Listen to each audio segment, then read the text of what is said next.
หายแล้วพี่น้องแต่จังไรทางพ่ออันเรื่องค่าหืดค่ายาเบิดไปเท่าไหร่ละเบิดตั้งประมาณ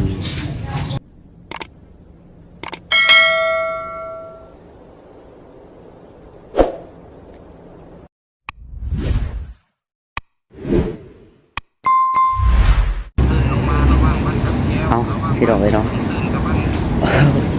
เปิดภาพมาแต่เช้ารู้สึกหนาวๆวันนี้เนาะ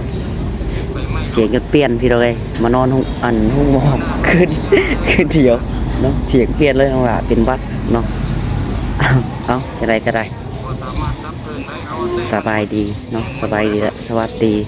พ่อแม่พี่น้อง FC ที่หักแพงเบิร์ดสุขุสู่คนพี่น้องเลยพบพอกับทางน้องหล่ะอีกเด้อเนาะเมื่อคืนนี้น้องพันว่ากวนเบิดคืนพี่น้องเลยให้เบิดคืนคิดว่าเป็นจางเนาะให้หมอมันกวดเบิ่งอย่างเบิ่งกะบ่ได้มีหยังบ่ได้เป็นหยังพี่น้องเอ้ยคิดว่ากินหยังกินพิษใช่ดอกยังระเบิดเลยเพิ่นว่าตั้งมันกี่ให้เพิ่นว่าโอ้ยเนาะตอนเช้าวัดมิดได้พี่น้องมิดแหละก็สิแม่นอนตอนกลางคืนให้เบิดคืนนี้เบิ่งอันลูกกระเจ้านอนข้างๆมิดใส่ม้อยมุ้ยไปให้น้องตันว่าให้ผู้เดียวเอกอยู่พี่น้องเบิดคืนน้องหลาก็ไม่ได้ถ่ายคลิปเนาะเพราะว่าแบตโทรศัพท์ก็เบิดแน่พี่น้องสากแบตแล้วก็อีกอย่างกับเวลานอนน้องหลาก็นอนน้องพี่น้องเนาะเอาคุณเช้านี่ก็เลยก็ว่าสิไปถ่ายให้แม่FCเบิ่งอีกพี่น้องเบิ่งอาการน้องวีแล้วก็น้องธันวาเพิ่นเนาะแต่ก็ใส่ข้าวๆก่อนละพี่น้องน้องธันวาก็ได้แต่บูว่าสิเพิ่นสิเอาแท้บ่หรือว่าจังใดเนาะถ้าบ่ได้ก็นี่ก็สิเป็นชื่อเล่นจังได๋น้องหลาก็บ่ฮู้คือกันเนาะพี่น้องเนาะเอิ้นข้าวๆไปก่อนจังใดก็ได้ในใจก็เห็น FC เพิ่นหลายคนก็ว่าใส่น้องธันวากับชื่องามนะฮักพี่น้องเนาะจะได้ขอขอบใจหลายๆพี่น้องที่เข้ามาเป็นแห่งเสียแล้วก็แรงบันดาลใจให้ทางน้องหลาแล้วก็ทางครอบครัวพี่น้องเนาะเอามื้อเช้านี้พี่น้องอากาศเย็นหนาวแห้งเนาะจังโมงทางหมอเป็นสิกวดบ่พอสายๆจังหน่อยพุ่นแล้วเนาะ7 โมง 8 โมง 8 โมงอันนี้ยังจักโมงตอนมัน8 โมงพี่น้อง6 โมงฮอด6 โมงเนาะสิแม่น6 โมงแหละพี่น้อง6 โมงประมาณ6 โมงครึ่งนี่แหละเนาะตื่นได้เช้าพุ่นแหละพี่น้องแต่ก็บ่ได้ถ่ายเนาะเพราะว่าเห็นทำหมอกเพิ่นยังมาเฮ็ดเวียกมาปัดกวาดอนามัยอยู่พี่น้องในบ้านมีเรือนเพิ่นเนาะเราเลยบ่ได้ถ่ายออกไปนี่ก็กำลังเปิดคลิปพี่น้องก็ว่ามื้อนี้ถ้าว่าน้องแข็งแรงหยังก็สิได้เมื่อพี่น้องเนาะจังได๋ก็ได้เดี๋ยวมาถามไทยดังพ่อกันเพิ่นว่าให้เมื่อบอกมื้อนี้หรือว่าจังได๋เนาะจังได๋ก็เดี๋ยวขับเบิ่งไปส่งนำกันพี่น้องมื้อนี้เนาะถ้าว่าได้เมื่อก็โอเคพี่น้องเนาะถ้าว่าบ่ได้เมื่อก็คือว่าแหละพี่น้องเนาะได้อยู่ต่อเพราะว่าทางน้องเพิ่นก็เป็นคนอันนี้แน่พี่น้องเลือดจางเนาะก็บ่ค่อยแข็งแรงแต่ก็ปกติกับแบบเป็นคนอ่อนแอแต่เก่าอยู่แล้วพี่น้องบ่ค่อยแข็งแรงแต่เก่าดองวีก็ได้เนาะจังได๋ก็เป็นกำลังใจให้คือเก่าพี่น้องขอเข้าใจหลายๆเนาะเป็นซีเบิดทุกคนพี่น้องที่คอยเป็นแรงบันดาลใจทางน้องหลานแล้วก็คอยกดไลค์กดแชร์กดติดตามพี่น้องแล้วก็เป็นกำลังใจทางน้องวีแล้วก็น้องธันวาเพิ่นเนาะพี่น้องเนาะไปวันนี้เดี๋ยวเข้าไปเบิ่งนำกันพี่น้องเอาพี่น้องเปิดภาพมามันนี่ก็ได้ตอนเช้าสบายดีทั้งในดองแล้วก็ทั้งพ่อน้ำเด้อเนาะสบายดีพี่น้องเป็นจังไดนอนห้องหมอขึ้นแรกรับฟันดีวะไม่ได้นอนยังไม่ได้นอนมาฟันดีไปไหนเนาะนอนมารับบ่เป็นอะไรกันนอนมารับเป็นรอยหายน้องตันว่าหายตลอดกวนวัดคืนเนาะกวนคืนตะเงตลอดพี่น้องเนาะกระเจ้าพากระเต้นมวนมึมเปิ้นให้เนาะหลังนี้ให้เพศหมอมากวดเพิ่นว่าบ่ได้ยืมท้อง ปกติบ่ ปกติบ่แต่มันกี่ให้เนาะ เป็นตั้งให้ โอ้พี่น้องนี่แล้ว มันจะไปฉลองวัน มันชาติบ่มันชาติลาวเนาะพี่น้องเอ้ย มันยังเสียงตู้บ่เสียงตู้บุบตลอด ให้เนาะ ใช่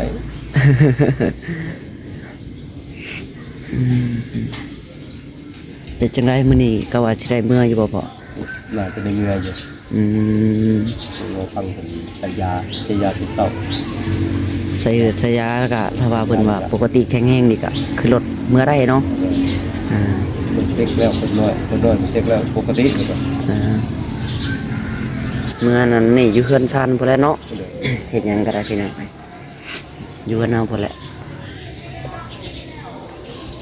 แต่บ่ได้ถามทางแม่เพิ่นสิอยู่เฮือนนอกหรือว่าอยู่เฮือนทางหลาเด้เนาะ อยู่ข้างนอก นอกบ่ อยู่ อยู่เฮือนร้านค้าน้องวีเองบ่ เลย เออสึกเช้าเลยทางพ่อนี่นอนมารับคืนเนาะว่าอยู่ห้องหมัวไปดอกเนาะอีกหลายคนก็หลายนี่ก็เป็นตึกอันเฉพาะคนอันได้ลูกคนลูกอย่างเดียวเนาะพ่อเนาะตึกตัวนี้มีแต่คนนั้นได้ลูกพี่น้องเลยตึกตัวนี้ น้องกันว่าบ่ให้กับน้องนึงให้ต่อ สองคนเลย เปลี่ยนกันให้เนาะ เปลี่ยนกันหน่อย ตังเงอยู่กันเนี่ย เปลี่ยนกันให้เนาะอย่างพอแล้วผู้นี้มิดผู้นั้นให้ผู้นี้มิดผู้นั้นให้เนาะมันหลายคนเนาะจะคนอย่างนั้นนะ3-4 คนหนูจะ 3 ติดเมื่อแล้ว เมื่อแล้วยังสอง ยังสองเนาะพอดีหันหน้าจะกันแล้วเนาะ ยังเหลือผู้ชายเว้ย เกิดมือเดียวกันไปเลย มือเดียวกันเว้ย สิลองไหม ใส่สีธันวามีแต่ผู้เดียวแหละเขาเอิ้นธันวา อืม น้องธันวามีแต่ลูกอันน้องวีแหละ อืม ตาเขาเอิ้นบ่ไหวเว้ย อันนี้ก็อีกตามเนาะเพราะว่าเอิ้นเดียวกันก็สิเป็นได้เนาะคนละบ้านล่ะจากบ้านใดยาบ้านยาพี่น้องเอ้ยเอาวันนี้เนาะเดี๋ยวเขาไปเบิ่งคนน้อยก่อนเป็นจังไดแน่พี่น้องเอ้ยแต่ก็เบิ่งน้องวีอาการดีขึ้นบ่หรือว่าจังไดเนาะเอาจังไดก็เดี๋ยวเขาไปเบิ่งนํกันพี่น้องตอนนี้เนาะพี่น้องเอ้ยเป็นจังไดบ่ว่าจะ เป็นยังไงนะลูก ให้บ่ ยังไงนะลูก เศร้าให้ต้อง เช้าได้อุ้ย ขัดป้าให้บ่ ตอนปรุงลูกแล้วก็ตั้ง ปงลงก็ได้ให้วันนั้นเนาะ ดีพอว่ามันจะเป็นเมื่อนักเก่งแม่มันจะได้เป็นคนรวย เอาอีกแล้วเนาะ นะลูกเมื่อเพื่อนกับหมอหายเด้เมื่อเพื่อนหายเมื่อเพื่อนน่ะเมื่อเพื่อนนะลูก เบิดคืนเนาะ มันพื้นตัวเองก็อุ้มพ่อเงาพ่อ เอาป้าปรับก็ให้ปรับดอก เดี๋ยวอุ้มน้องอยู่บ้านน้องนะยกให้พ่อมากินมันก็เก่งเป็นเด็กเป็นให้ไปจังมาแต่ที่ใด มีอันให้เนาะ มีไฮเนี่ยไต่หนากลางคืนมา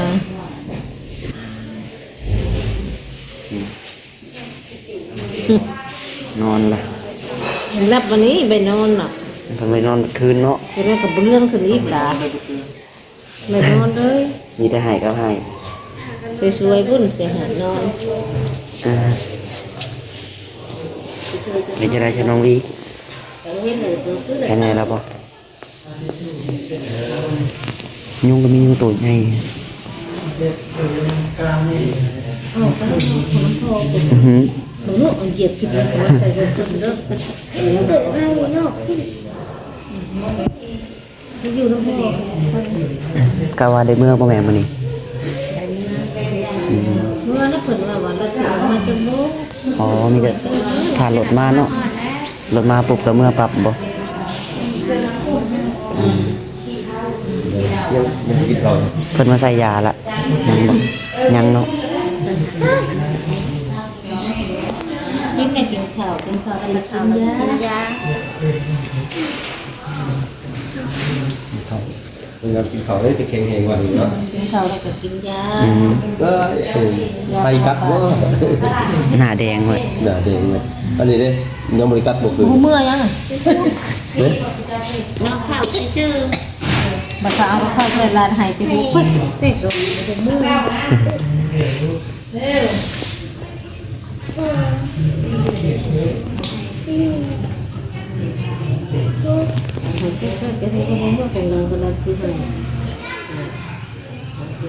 ด้กินได้สมอยได้นี่ได้กินเลยขยะอีกพุ่นแปลกอีกขยะ คงลงให้คือเก่า ผมลงก็หายคือเก่าพอดีเฮาหมูปงเพราะว่าจะหมูปงเลยวันนี้ เองครับประโยชน์จิตเนาะประโยชน์เดือดเองแล้ว มาทำเมื่อไงปง ผมก็ให้แล้วเนาะ ปงก็ให้ ทำจิอุ้มมัน จะอุ่มจากการจะมือกับหุ่นจักมือนะแห้งบ่ได้บาดแห้งปงก็ไม่ได้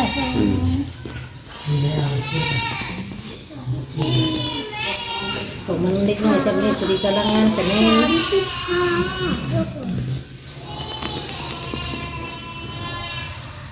เอาบุญแจ๊กด้วยมันงานแต่แน่ห้าวัน ชิ้นแล้ว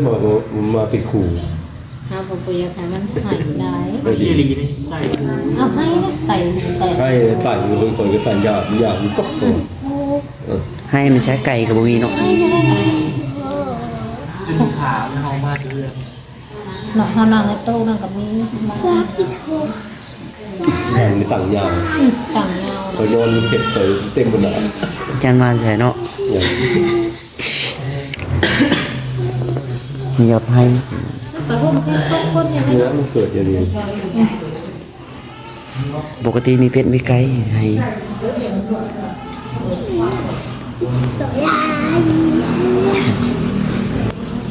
พยายามกินข้าวและน้องวีก็ได้จะแกงแห้งไว้ข้าวก็กินแน่เมื่อวานนี่ก็ได้กินข้าวเมื่อวานนี่เนาะ กินแต่มังไม่ได้วันไม่แห้งอย่างนี้ วันนี้พอซื้อข้าวเจ้าเนี่ยก็ไก่ข้าวเจ้าแกงจืด ทำไมเรากินข้าวเนี่ยก็ให้กินไปมันเลือดออกตัวกับข้าวก็ให้กิน บ่พอแล้วน้องวีน้องประสงค์ปกติไปเปลี่ยนไปอย่างก็ยังบ่ค่อยกินเนาะ หนึ่งประกาศแบบนี้ซื้อมาเลยเป็นประกาศหนึ่งประกาศบอก จะกัดกินกับแก้วเนาะนี่มีเจ๋งนอนก็กันหมดเลย นอนนะบ่วันนี้เนาะ จะไปนอนบ่เดี๋ยว เตรียมชิมเงิน ขณะมื่นตาให้พี่อยู่ไปนอน สิมื้อนั้น ทางประธานนาเบาอีกจักหน่อยก็กลับนาเบากำลังมาอยู่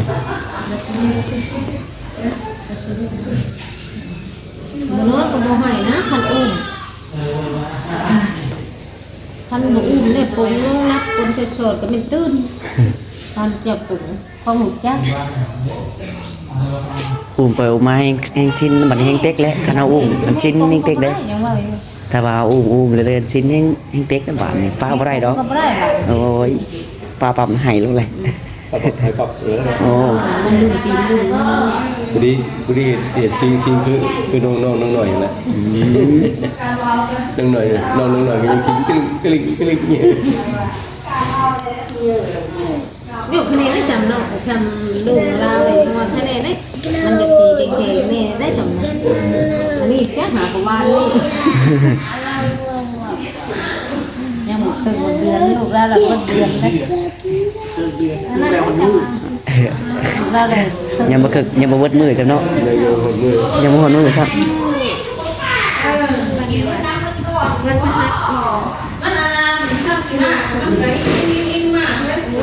วันประหัสนี่ก็ชอบเดือนเลย นี่เมนูจะเดือนหอมมันปะ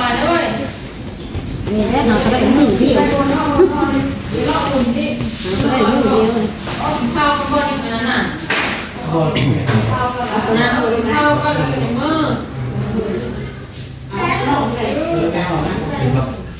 นั่นสิเมื่ออะไรก็เจ้า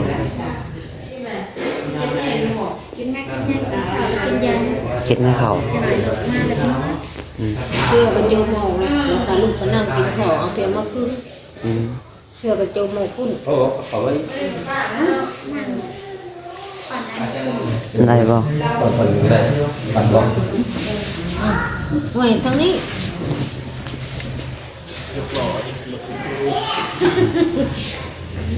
ลูกยกเลิกเขาว่าเจ้าแม่เลย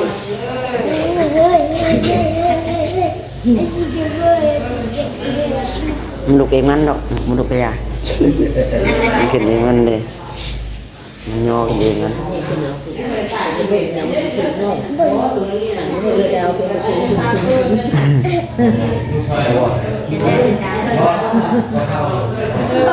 เอาแล้ว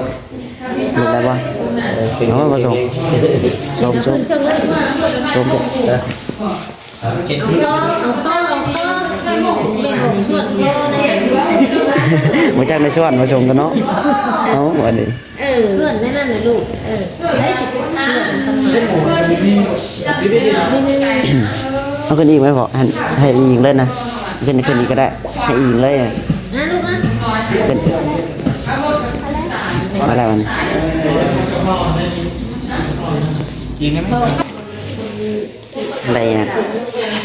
ข้าวเปียกบ่ข้าวเจ้าข้าวเจ้าแกงจืด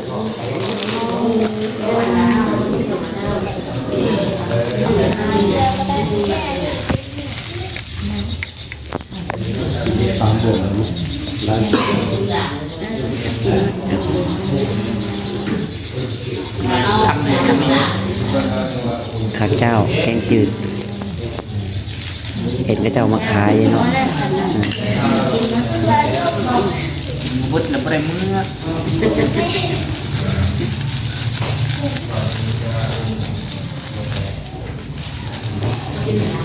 เป็นยังไงไทยเบาไทยยังละปกติอยู่บ่แม่อืม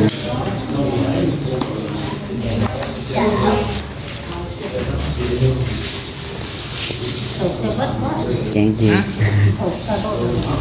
จะได้จัง เออ เขาเป็นตัวนี้แน่ แกงที่ถวยทองที่ถวยให้สดกิน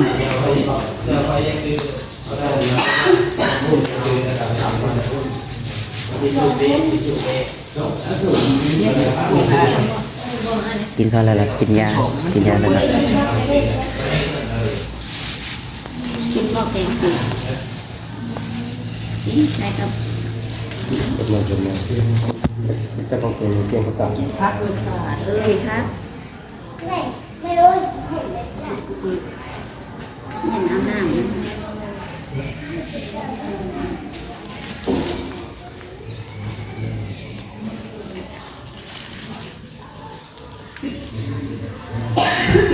แกงจืดก็จืดเนาะเบิ่งก็ชี้จืดเลยแกงจืดเนาะสมชื่อแกงจืดอันนี้เนาะแม่นแน่คือน้ำใสยังต้องอยู่เลยรับแล้วบ่ทันน่ะทันว่าเพิ่นได้ มันเจ๋งแล้ว บ่าวทันว่าเพิ่นเนาะแจ้งมานอน เจ๋งเลย กลางคืนละกวนหมู่ ไปบุญคือนิดมือ ไปบุญเนาะ ไปบุญคือพ่อไปจากไปบุญ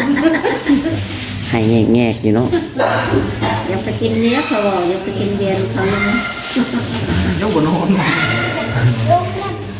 เสียงเพลงตุ่มเติมแห้งให้เนาะมา ไม่ยินดีเลย บ่ได้ยินบ่ บอกไม่ยินดีเลย เป็นว่าตก อยู่ในเด้ให้น้าออกนอกบ่ได้ยินเลยอยู่ในบ่ได้ยินล่ะออกบ่ได้ ออกไปเป็นพาหนูเที่ยว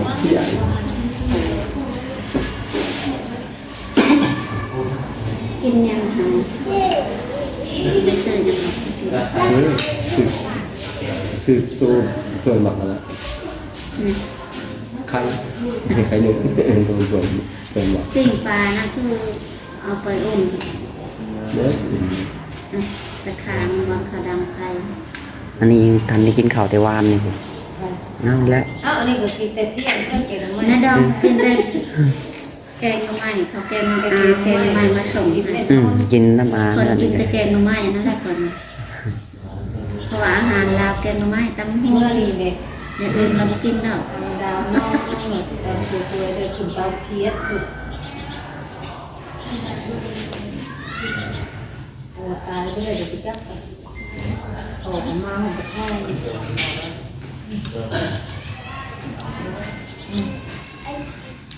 เคยเป็นยูโน่ไปเห็นเลย เขียดกุ้งก่อนนะกุ้งแหวนโตเพื่อน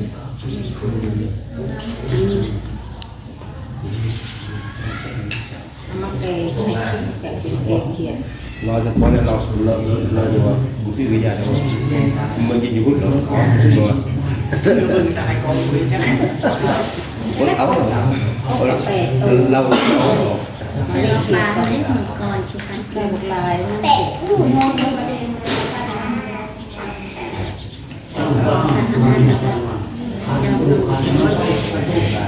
บริการถ้วย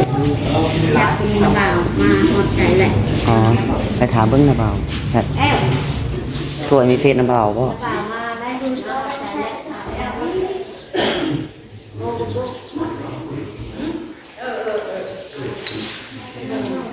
ลงมาแล้วก็ นั่นให้ทางไหนทางนั้นให้แล้วให้แล้วเนาะ คำหายตั้งลูกค้ากัน ให้แล้วตอนนี้เขาคางจนสั่นคางจนสั่นเนาะ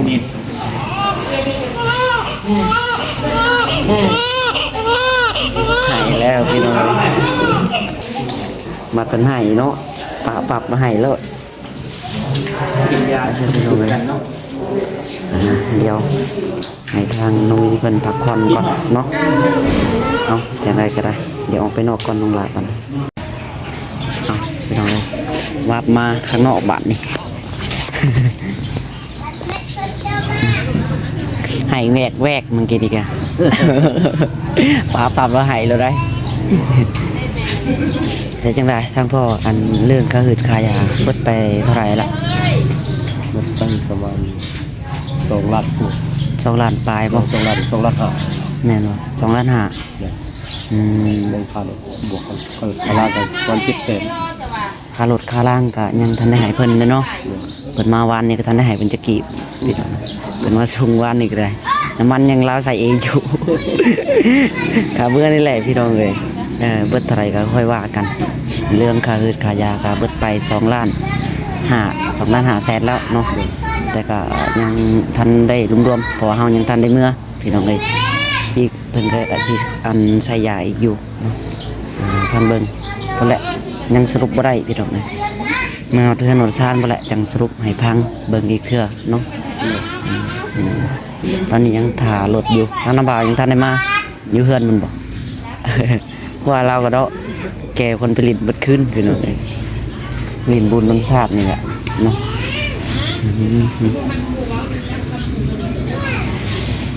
เอาจ้ะพี่น้องเลยจังใดก็โอเคสำหรับที่นี้ก็ได้เนาะ